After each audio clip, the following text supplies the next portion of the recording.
ایک سنسان گاؤں کالا کھور میں ایک پرانی حویلی تھی جو ایک پرانے راز کا بوجھ اٹھا رہی تھی۔ حویلی کے پیچھے ایک سفید دروازہ تھا جو کبھی نہیں کھلتا تھا، مگر اندر سے روشنی اور عجیب سی گنگناہٹ سنائی دیتی تھی، جیسے کوئی پرانی دھن بجا رہا ہو۔ گاؤں کے لوگ کہتے تھے کہ اس دروازے کے پیچھے جو بھی گیا کبھی واپس لوٹ کے نہیں آیا۔ شاہزیب ایک ضدی اور ہمت والا نوجوان جو ہمیشہ ان ایکسپلینڈ چیزوں کا پیچھا کرتا تھا، گاؤں آیا۔ جب اس نے گاؤں کے لوگوں سے سفید دروازے کا ذکر کیا تو لوگوں کے چہرے سفید پڑ گئے۔ ایک بزرگ آدمی جو گاؤں کے سب سے پرانے واقعات کا گواہ تھا آگے آیا اور کہا، بیٹا، اس دروازے کا راز چھپا ہی بہتر ہے۔ جو اس راز کو کھولنے گیا وہ خود ختم ہو گیا۔ تمہیں اپنی جان کافی پیاری ہونی چاہیے۔ میں اپنی جان کیا پیاری نہیں؟ میں موت سے نہیں ڈرتا۔ اگر یہ صرف ایک کہانی ہے تو مجھے اس دروازے کے پیچھے کا سچ دنیا کے سامنے لانے دے، اور اگر یہ کوئی راز ہے تو مجھے اس کا سامنا کرنے دو۔ زندگی صرف ایک دفعہ ملتی ہے اور میں اپنے ڈر کے ساتھ نہیں جینا چاہتا۔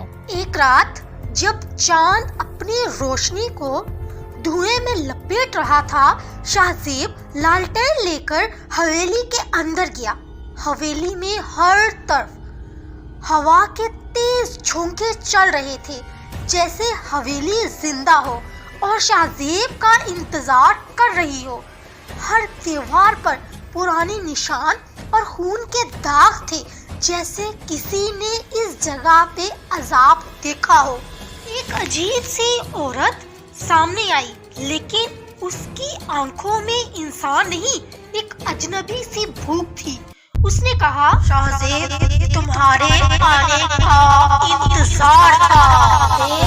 تمہیں اس کا انتقام چکانا ہوگا۔ تم ان کے چنے ہوئے ہو جو کبھی انسانوں کے درمیان تھا، مگر اب روحوں کا مالک بن گیا ہے۔ تم یہاں سے کبھی واپس نہیں جا سکتے۔ عورت نے بتایا کہ ایک زمانے میں یہ حویلی اس آدمی کی تھی جو لوگوں کی روحوں کو قید کرتا تھا۔ اس نے شاہزیب کو اپنی جگہ لینے کے لیے چنا تھا۔ دروازہ اپنے آپ سل گیا اور حویلی میں پھر سے سناٹا چھا گیا۔ اب لوگ کہتے ہیں جو سفید دروازے کے قریب سے گزرتا ہے شاہزیب کی آواز سنتا ہے۔ کوئی اس دروازے کے پاس جانے کی ہمت تک نہیں کرتا، کیونکہ کہتے ہیں کہ اب شاہزیب اس دنیا کا ایک حصہ بن گیا ہے جو روحوں کی دنیا کے لیے ایک نئی قید کھول رہی ہے۔ قید میں اب ایک نہیں بلکہ دو روحیں ہیں، اور دونوں نئے شکار کا انتظار کر رہی ہیں۔